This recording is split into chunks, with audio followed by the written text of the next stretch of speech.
parce que je sais qu'il vous a dit beaucoup de bonnes choses. Amen. Mais il ne faut pas t'inquiéter. Parce que Dieu sait ce qu'il va te dire. Dis Amen. Amen. Même si moi je ne sais pas, ce n'est pas grave. Pour moi, ce n'est pas important parce que ce que je vais te dire de moi-même, ça ne peut rien faire dans ta vie. Mais ce que Dieu veut te dire à travers ma vie, là, il faut écouter. Parce que Dieu veut te dire de grandes choses.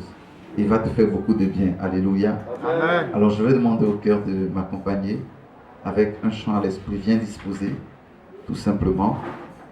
Et nous allons ensemble adorer le Seigneur. Nous allons adorer le Seigneur. Tu peux te tenir debout s'il te plaît. On va chanter ce chant tout doucement, pas très fort. Et je t'invite à chanter avec le cœur et à demander au Saint-Esprit de venir te toucher, de venir disposer ton cœur ce soir. Nous avons besoin de toi, Seigneur Esprit Saint. Sans ta présence, nous ne pouvons rien faire. Sans ta présence, Seigneur, nous sommes limités. Et ce soir, Seigneur, nous élevons la voix vers toi. Et nous te supplions, ô Dieu, de venir nous toucher. Nous te supplions, ô notre Dieu, de venir disposer nos cœurs, ô Dieu, afin que ce soir, nous puissions expérimenter ce que tu veux nous faire voir. Que nous puissions nous laisser toucher par ta parole. Que nous puissions nous laisser toucher par la présence de ton esprit. Oh Seigneur, nous avons besoin de toi. Tu vas élever la voix maintenant et parler au Saint-Esprit. Lui dire que tu as besoin de lui. Élève la voix et parle au Saint-Esprit. Parle au Seigneur s'il te plaît. Parle au Seigneur de tout ton cœur. Dieu veut entendre ta voix ce soir. Élève la voix et parle à Dieu. Seigneur, nous avons besoin de toi. Toi le Dieu vivant, toi l'ami fidèle. Sans toi, nous ne pouvons rien faire. Ce soir, Seigneur, nous t'invitons. Nous t'invoquons de tout cœur. Nous te supplions de prendre le contrôle de ce temps. Nous te supplions de prendre le contrôle de ce moment. Cet esprit, viens disposer nos cœurs. Et viens toucher nos vies. Viens disposer nos cœurs. Viens nous visiter. Seigneur, nous avons besoin de toi.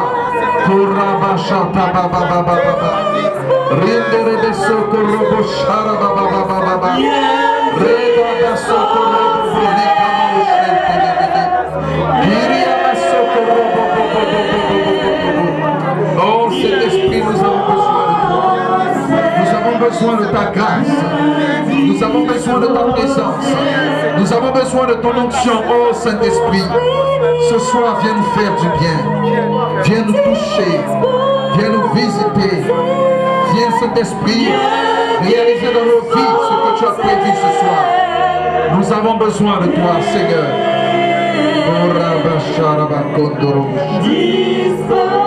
Oh, merci, Seigneur. Sois glorifié dans le nom de Jésus. Alléluia. Tu peux acclamer le Seigneur. Je demande à l'organisme de ne pas m'abandonner. Alléluia. Alléluia. Tu peux acclamer le Seigneur. Amen. Nous pouvons nous asseoir. Alléluia. Qui croit que Dieu l'a convoqué ce soir en ce lieu pour lui faire du bien. Qui croit qu'il ne partira pas comme il est venu. Et Dieu a déjà commencé ce qu'il veut faire dans ta vie depuis le commencement de ce temps. Alléluia. Dieu a déjà commencé. Alléluia. Dieu a simplement voulu que je sois là aussi pour prendre ma part des bénédictions et peut-être à travers moi vous communiquer quelque chose. Le sommet des sommets. Alléluia. Dis Amen. Amen. 1 Corinthiens chapitre 1 versets 26 à 29. Considérez, frères, que parmi vous qui avez été appelés, il n'y a ni beaucoup de sages selon la chair, ni beaucoup de puissants, ni beaucoup de nobles. Mais Dieu a choisi les choses folles du monde pour confondre les sages. Dieu a choisi les choses faibles du monde pour confondre les fortes. Et Dieu a choisi les choses viles du monde et celles qu'on méprise, celles qui ne sont point, pour réduire au néant celles qui sont, afin que nulle chair ne se glorifie devant Dieu. Parole du Seigneur notre Dieu. Et le thème qui m'a été donné, c'est rejeté, réquisitionné pour sa gloire. Alléluia. Quand j'ai vu le thème, j'étais effrayé. J'ai dit vraiment, pour qu'on donne un thème comme ça, il faut que celui qui le donne, Dieu lui ait parlé. Alléluia. Et je crois que Dieu a parlé à votre responsable. Dis Amen. Amen. Frères et sœurs, ce soir, je veux partager avec vous sur la réalité de l'appel de Dieu. Et je crois que votre responsable, mon frère, a expérimenté déjà ce qu'il me demande de prêcher. Et la Bible nous dit que Dieu, lorsqu'il appelle, il ne choisit pas les personnes les plus sages selon la pensée de l'homme. Il ne choisit pas les personnes les plus fortes selon la conception de l'homme. Il ne choisit pas les personnes qui ont de la valeur selon la conception de l'homme. Mais Dieu choisit des personnes qu'humainement on ne trouve pas sages, mais pour confondre les sages. Il choisit ce qui est faible pour confondre ce qui est fort. Et il ajoute à la fin, pour ne pas que l'homme se glorifie. Frères et sœurs, je veux vous dire une chose. Servir Dieu, comme dit Paul, ce n'est pas un motif d'orgueil, mais c'est plutôt un privilège que Dieu nous accorde. Et personne en servant Dieu ne peut se targuer de son titre de serviteur de Dieu pour prétendre être supérieur aux autres. Parce que celui qui a réellement rencontré Dieu, la première expérience qu'il fait, c'est l'expérience de sa faiblesse, l'expérience de sa misère. Quand vraiment quelqu'un a rencontré Dieu, cette personne ne peut pas être orgueilleuse. Parce que cette personne sait d'où Dieu l'a tiré et là où Dieu l'a placé. Et lorsque tu sais d'où tu viens, tu as une manière de marcher avec Dieu. Alléluia. Amen. Je ne savais pas que mon frère était responsable d'une œuvre. Ou plutôt peut-être que je savais, comme je le connaissais sans le connaître, peut-être que j'ai su. Mais j'ai toujours eu des relations simples avec lui. Je l'ai connu comme quelqu'un de très humble. Alléluia. Amen. Mais vous voyez, dans le monde d'aujourd'hui, lorsque quelqu'un a quelque chose, il veut faire voir qu'il a quelque chose. Or, ce n'est pas comme ça que Dieu nous a enseigné. Et en tant que chrétiens, sachons que la qualité que nous devons développer, c'est la qualité de l'humilité. Et Dieu, il choisit qui il veut. Alléluia. Quel que soit ce que les hommes peuvent penser de toi, si Dieu a posé son regard sur toi, quelles que soient les idées des hommes, si Dieu t'a choisi, Dieu te choisit et il t'établit. Et la Bible dit que Dieu ne choisit pas les personnes forcément les plus intelligentes. Et c'est pourquoi il faut toujours avoir du respect pour celui que Dieu a établi pour vous enseigner. Vous savez, l'homme de Dieu, le serviteur de Dieu, n'est pas forcément le plus intelligent. Il n'est pas forcément le plus diplômé. Mais il est le choix de Dieu. Parce que Dieu choisit qui il veut. Et le choix de Dieu dépend uniquement de Dieu. Ça dit que c'est Dieu qui décide. Alléluia. Il n'y a pas deux personnes qui décident. Non, j'ai dit à l'organisme de ne pas m'abandonner. Ça veut dire qu'il faut jouer. Là, il m'a abandonné. Telles notes vont m'inspirer. Alléluia. Donc, le choix de Dieu dépend uniquement de Dieu. Et c'est pourquoi Dieu disait à Moïse, je fais grâce à qui je veux faire grâce. Je fais miséricorde à qui je veux faire miséricorde. Et il faut comprendre que personne ne peut donner conseil à Dieu au sujet de qui Dieu a choisi. Et c'est pourquoi il faut comprendre que les critères de l'homme, ou plutôt les critères de Dieu, ne sont pas les critères de l'homme. Souvenez-vous, 1 Samuel chapitre 16, le verset 7, la Bible dit que Dieu a envoyé son prophète Samuel pour choisir celui à qui il veut donner l'onction comme roi sur Israël. Et lorsque Samuel arrive dans la maison de Jessé, il voit les fils de Jessé et il voit un certain Eliab. La Bible dit que c'était un bel homme. Grand, quand tu le vois, lui-même il ressemble à un roi. Mais lorsque Samuel l'a vu et il s'est dit en lui-même, certainement c'est lui, de toute façon il est bien là. Ça doit être lui que Dieu a choisi. Dieu dit, n'est pas égard à sa taille parce que je l'ai rejeté. Ça veut dire que les critères de l'homme ne sont pas les critères de Dieu. Dieu, en choisissant une personne, ne le fait pas comme un homme pourrait le faire. Parce que Dieu a ajouté, l'homme regarde à ce qui frappe, mais Dieu, lui, regarde au cœur. Dieu regarde au cœur. Dieu regarde au cœur. Et c'est Dieu qui choisit. Alléluia. Amen. C'est pourquoi la Bible dit que personne ne peut donner conseil à Dieu. La Bible dit, a-t-il pris conseil de quelqu'un pour discerner? Quel conseiller peut l'instruire? Et c'est pourquoi Dieu, lorsqu'il a choisi quelqu'un, il n'a de compte à rendre à personne. Parce que lui, Dieu, il est souverain. Alléluia. Amen. Et il faut le comprendre, frères et sœurs. Il faut savoir que Dieu est souverain. Et c'est pourquoi je vais vous inviter, lorsque vous venez dans un lieu de prière et que vous croyez que Dieu peut vous bénir en ce lieu, et même si vous ne croyez pas, au moins, il faut respecter le serviteur de Dieu. Pourquoi? Parce que le monde d'aujourd'hui est en train de s'attaquer à tout ce qui est de Dieu. Et même des chrétiens entrent dans ce jeu en attaquant les serviteurs de Dieu. Sachez que c'est une œuvre du diable pour détruire l'œuvre de Dieu. Alléluia. Le serviteur de Dieu n'est pas un Dieu. Mais il faut simplement le respecter à cause de ce que Dieu a mis sur sa vie. Tout simplement. Comme lui aussi, il a le devoir de respecter. Parce que tu es un enfant de Dieu. Alléluia. Amen. De ses incapacités, de ses limites. Et lorsque vous lisez la parole de Dieu, vous allez vous rendre compte d'une chose. Tous ceux que Dieu a choisis se sont sentis incapables.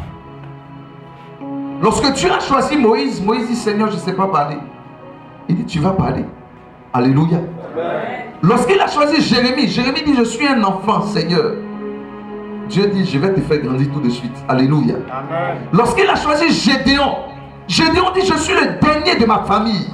Autrement dit, moi-même, là, quand je me regarde, je ne vaux rien. Mais Dieu dit, c'est toi que j'ai choisi. Lorsqu'il a choisi Isaïe, Isaïe dit, Seigneur, j'appartiens à un peuple aux lèvres impures et mes yeux ont vu ta gloire. Dieu dit, je te purifie. Ça veut dire que Dieu ne regarde pas nos limites. Dieu ne regarde pas à nos imperfections. Parce que lorsque nous rencontrons Dieu véritablement, nous faisons l'expérience de notre incapacité. Pierre, lui, il a relié Jésus vis-à-vis. Alléluia. Amen. Et c'est un homme comme ça. Dieu dit, tu es pierre et sur cette pierre, je bâtirai mon église. Ça veut dire que Dieu n'a pas regardé à ses limites. Dieu n'a pas regardé à ses incapacités. Dieu n'a pas regardé à sa peur. Dieu n'a pas regardé au fait que Pierre n'avait pas de force. Parce que Dieu lui-même vient suppléer à nos faiblesses. Alléluia. C'est Dieu lui-même qui supplée à nos faiblesses. C'est pourquoi je veux te dire ce soir. Je ne sais pas pourquoi ce thème a été donné. Mais je veux vous donner un témoignage qui concerne ma vie. Vous savez, aujourd'hui je prêche la parole de Dieu. Quand on me voit, on pense que c'est tout à fait normal pour moi. Mais je vais vous donner un peu le contexte. Je suis d'une famille de plusieurs enfants. Et dans ma famille, bon, à l'origine, j'étais celui qui n'allait pas à l'église. Voilà. Tout le monde partait à l'église, j'étais le seul qui s'en intéressait pas. J'ai fait la catéchèse. Première année, deuxième année, j'ai arrêté.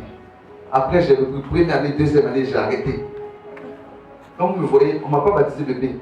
J'étais en terminale quand on m'a baptisé. Ça veut dire que j'étais déjà formé. Et même lorsqu'on m'a baptisé, bon, j'ai commencé à aller à l'église.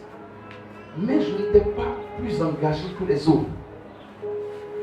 Mais lorsque j'étais à l'université en première année, voici que Dieu va toucher ma vie. alors que j'avais décidé de mener une vie vraiment. Je venais d'arriver en cité universitaire. Là-bas, il n'y a pas les parents, donc imaginez les projets que j'avais conçus pour moi-même. Et c'est dans ce contexte-là que Dieu va venir me toucher. Et quand Dieu a touché mon cœur à travers la communauté, j'ai commencé à suivre la communauté partout où elle allait. À Abidjan, ici, presque toutes les évangélisations de la communauté, à Yopougon, aux 2 plateaux, j'en ai partout. C'était en 1999. Et en 2001, je suis entré à la communauté. Quand je suis entré à la communauté, avant même d'entrer à la communauté, j'étais membre d'une chorale. Je chantais dans une chorale. J'étais même président de la chorale. J'étais même maître de chœur. Quand je suis entré en communauté, je chantais encore. Mais voici qu'un jour, mon père spirituel, mon mentor, mon papa Mathias Marie, alors que j'étais sa brebis dans la maison dont il était le berger, à un moment, il va me former pour conduire la prière à la montagne de Sion. Et c'est vers ce moment que je vais arrêter de chanter. Je croyais pour moi que chanter était mon appel. Je croyais ça. Et j'ai chanté pendant des années. Et c'est au moment où il a commencé à nous former pour la conduite de la prière, donc que j'ai commencé à faire comme les autres. Mais j'avais un complexe. Je voyais mes frères dans la maison communautaire prêcher la parole. J'ai un frère qui s'appelle Julius. Je le connais. Mais c'est un homme de feu. C'est-à-dire que chanter ou prêcher, tout ça quand il fait, toi-même tu es là et puis tu es content. Et je voyais comment Dieu travaillait à travers sa vie et à travers la vie de certains de mes frères. Mais moi, j'étais incapable, pour moi, j'étais incapable de prêcher la parole de Dieu. Et cela même était le fait même de mon caractère. Parce que lorsque j'étais enfant, je ne parlais pas beaucoup, j'étais toujours dans mon coin. On ne m'entendait pas. J'étais un homme de Dieu. Et c'est comme ça qu'il m'a formé à la conduite de la prière. Et que j'ai commencé à conduire la prière, prêcher un peu, jusqu'à ce que je me retrouve en train de prêcher la parole de Dieu comme ça. Ce n'était pas dans mes projets. J'avais jamais imaginé que j'allais passer ma vie à prêcher la parole de Dieu. J'avais mes projets. J'étais étudiant, j'ai fini mes études, j'ai commencé à travailler dans une banque. J'étais bien payé, tout vraiment était beau. Mais j'avais commencé à prêcher et j'avais une conviction dans mon cœur. C'est que Dieu me convainquait que je n'allais pas atteindre la retraite. Alléluia. Dieu me mettait la conviction qu'un jour, j'allais laisser ce travail pour me mettre à son service. Et pour moi, c'était peut-être un peu long parce que je me disais, j'aurais le temps d'être un patron, d'être DG d'une société. Vraiment, c'est pour après. Et voici qu'un moment, en 2015, au début de l'année, non, déjà en 2014, je commence à sentir des choses que je ne comprends pas. C'est-à-dire, je sentais que quelque chose devait se passer, mais je ne savais pas quoi.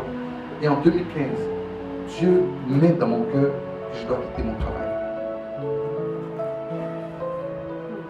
Et alors que l'entreprise où j'étais, on venait de construire le nouveau siège.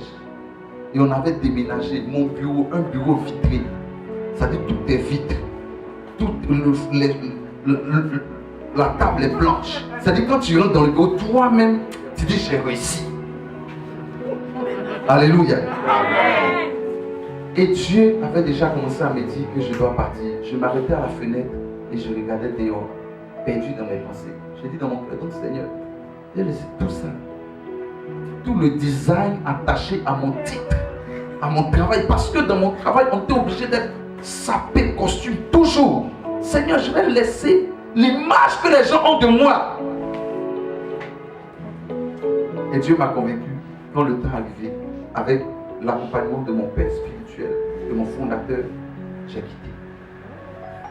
Pour me mettre totalement à la suite du Seigneur, pour prêcher la parole. Alléluia. C'est pourquoi je veux te dire une chose. Je ne sais pas ce que tu penses de ta vie. Je ne sais pas quelle image tu as de ta vie. Mais ce que je veux te dire, c'est que quel que soit ce que tu penses être, quelles que soient tes limites, Dieu a sa main sur toi. Et si tu as accepté Jésus, ce n'est pas pour rien. Dieu a un projet pour toi. Dieu a un appel sur ta vie. Peut-être qu'il ne te demandera pas de faire comme j'ai fait. Mais sache que si Dieu a frappé à la porte de ton cœur, si tu lui as donné ta vie, c'est qu'il y a quelque chose que Dieu veut faire avec toi. Peut-être que tu te dis je suis incapable. Peut-être que tu te dis je suis limité. Peut-être que tu te dis je ne sais pas parler. Peut-être que comme Moïse, tu dis je ne sais pas parler. Je n'ai pas de force. Seigneur, je n'ai aucun don. Je vois les gens prêcher. Mais moi, Seigneur, qu'est-ce que je peux faire dans ton œuvre? Dieu dit non. Il ne demande pas ce que tu peux faire. Mais Dieu, il a en l'esprit ce qu'il peut faire à travers ta vie. Parce que quelles que soient tes incapacités, tu es capable de te transformer. Et lorsque Dieu te choisit, qu'il veut te réquisitionner pour la manifestation de sa gloire, il te qualifie avec quelque chose qu'on appelle l'onction. Dis à ton voisin l'onction. Dis à ton voisin l'onction. Quand Dieu met son onction sur toi, quel que soit ce que tu étais, ta vie est totalement transformée. Quelles que soient tes incapacités, tu deviens tout de suite capable. Parce que c'est Dieu qui t'a choisi et c'est Dieu qui te rend capable par l'onction. David était un jeune homme. Lui, son travail, c'était berger. Il suivait les moutons. Et l'odeur de mouton était sur lui. Mais lorsqu'il a reçu l'onction, l'homme de Dieu lui a dit, Dieu t'a établi pour être roi. David avait toutes les raisons de douter. David avait toutes les raisons de douter. Mais Dieu dit, c'est sur lui qu'il a mis l'onction. C'est pour te dire que quel que soit ce que tu penses être, quelles que soient tes faiblesses, tu peux te dire, qui va m'écouter? Je ne suis pas quelqu'un dans ce pays. Il n'imaginait pas faire une rencontre qui allait changer sa vie. Et lorsqu'il est parti, le prophète l'a vu. Et le prophète lui dit, Dieu t'a choisi pour être roi sur Israël. Et il lui a donné l'onction. Alléluia. Vous savez, il y a certaines personnes, Dieu les a appelées, mais ces personnes-là se cachent. Est-ce que vous allez vivre? Vous allez vivre l'expérience de Jonas. Jonas a été avalé par un poisson pendant 3 jours. Jusqu'à ce qu'il réponde à l'appel de Dieu. Et le poisson l'a vomi. Alléluia. Dieu a certainement un appel sur ta vie. Et c'est pourquoi il me permet de te dire ces paroles. Dieu a certainement un appel sur... Le ciel est son trône. Et la terre son marchepied. C'est-à-dire c'est sur la terre que Dieu dépose son pied. Comment peux-tu fuir la face d'un Dieu qui a son pied sur la terre où toi tu es? Comment? Lorsqu'il a donné l'onction à un certain nombre d'événements qui vont arriver dans ta vie. Et parmi ces événements, il dit tu passeras à côté du tombeau de Rachel. Et tu vas prophétiser avec eux. Et là, je veux m'adresser à toutes ces personnes qui peut-être ont reçu un appel de Dieu. Si tu as reçu un appel de Dieu qui a retenti dans ton cœur, que tu as bien entendu ce que Dieu dit, c'est a fait son œuvre. Et si Dieu t'envoie à côté d'une personne, il faut que tu puisses être à l'écoute de Dieu pour recevoir tous les enseignements que Dieu veut te donner à travers la vie de cette personne. Aujourd'hui, vous voyez votre responsable. Saint-Esprit, Saint-Esprit,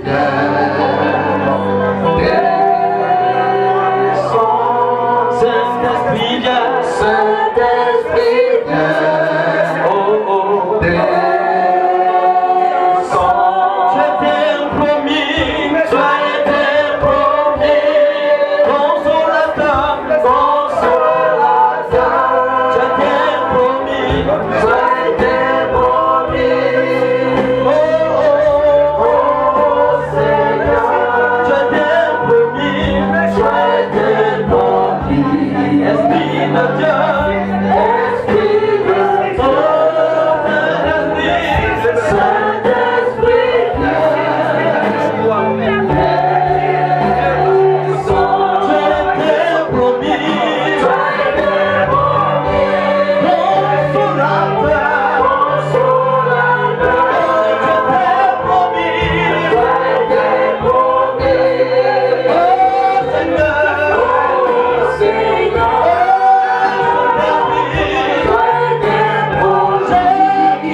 Rakabao Sherebere Rakabao Senderebe Kinderebeo Sharababa Rakababa Kiriamao Sherebebe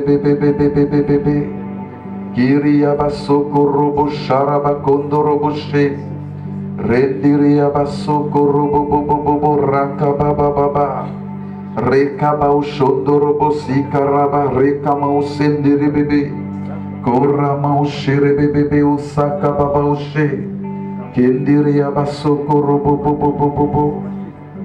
Oh Saint-Esprit, nous te disons merci.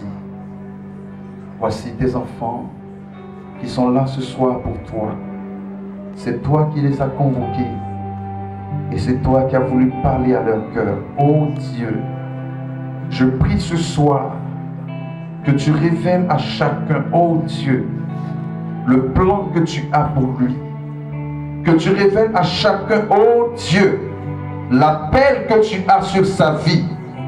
Je prie, Père, dans le nom de Jésus, que l'onction de ton esprit, oh Père, les rejoigne en fonction de ce que tu as prévu pour leur vie. Saint-Esprit, que ta grâce s'établisse sur notre assemblée. Que ta nuée s'établisse sur notre assemblée maintenant. Que ta puissance, ô Saint-Esprit, localise chacun de tes enfants. Et je prie que tu déverses sur leur vie, Seigneur, ta grâce. Seigneur, envoie sur la vie de tes enfants ta grâce maintenant.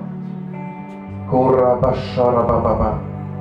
Redabasokorobo rikama ushenderebeusa.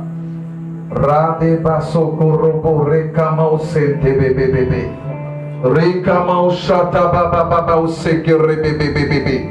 Kenderebe sokorobo rakababababa. Kendiriaba sokorobo. L'Esprit de Dieu localise. L'Esprit de Dieu rejoint beaucoup de personnes. Et je prie particulièrement pour toutes ces personnes qui ont jusque-là fui l'appel de Dieu. Je prie que la main de Dieu s'étende sur leur vie et que son esprit descende sur chacune de leurs vies. Seigneur, que ton onction localise tous ceux qui jusque-là ont fui ta face. Ont fui ta face. Oh Père, au nom de Jésus, Seigneur, que ton onction remplisse notre assemblée. Je prie que toutes ces personnes que tu as appelées et qui sont là ce soir, Seigneur, je prie que l'onction touche leur vie, que tu déverses sur leur vie ton onction, ta puissance, et que tu les rendes efficaces pour l'œuvre à laquelle tu les as appelés. Père, je prie que ton onction rejoigne tous ceux que tu as appelés à ton service, que ton onction les touche maintenant, que ton onction descende sur leur vie maintenant. Seigneur, où elle est? Où elle est? Où elle est? Localise-les par ton onction et touche leur vie. Localise-les par ton onction, oh Seigneur, je te prie, et touche leur vie. Équipe-les, Seigneur. Équipe-les, Seigneur. Équipe-les, Seigneur. Équipe-les par la puissance de ton esprit. Ta parole dit que ceux que tu envoies, tu leur donnes l'esprit sans mesure. Père, que ta gloire descende sur leur vie. Que ta gloire descende sur leur vie. Que ta gloire descende sur leur vie. Que ta gloire descende sur leur vie. Que ta gloire descende sur leur vie. L'onction de Dieu. Voici l'onction de Dieu. Voici l'onction de Dieu. Korabashata baba baba baba baba. Radabasoko robo shenderebe osaka baba baba. Rendebe soko robo raka baba baba. Kirima oshente bebe bebe. Que l'onction détruise toute influence spirituelle. Que tout joug soit cassé au nom de Jésus. Voici l'onction de Dieu. Korabashata baba. Korabashata baba. Père, que l'onction de ton esprit soit sur sa vie. Voici l'onction. Voici l'onction. Voici l'onction. Voici la puissance de Dieu. Voici l'onction. Sois rempli. Sois rempli. Sois rempli. Sois rempli. Sois rempli au nom de Jésus. Voici l'onction de Dieu pour toi. Korabashata baba. Redabasoko robobo rikama oshende bebebe. Voici l'onction de Dieu sur toi. Voici l'onction de Dieu. Que la puissance de Dieu te visite. Que la puissance de Dieu te visite maintenant.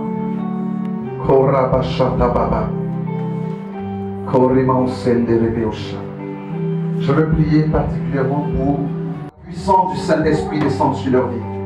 Voici l'onction de Dieu. Sois rempli. Le Dieu t'établisse. Voici l'onction de Dieu. Voici l'onction de Dieu. Sois rempli. Sois rempli. Sois rempli au nom de Jésus. Sois rempli au nom de Jésus. Sois rempli au nom de Jésus. Sois rempli au nom de Jésus. Sois rempli au nom de Jésus. Aidez-la. Voici l'onction de Dieu.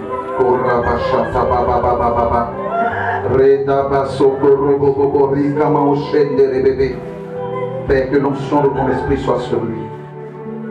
Que ce qui était impossible pour lui soit possible désormais.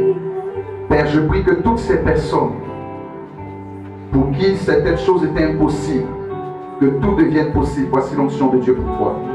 Sois rempli, que la puissance de Dieu soit sur toi. Que la puissance de Dieu soit sur toi. Que Dieu t'équipe conformément à l'appel qu'il a placé sur ta vie. Voici l'onction de Dieu. Voici l'onction de Dieu. Que la grâce de Dieu soit sur toi. Voici l'onction de Dieu.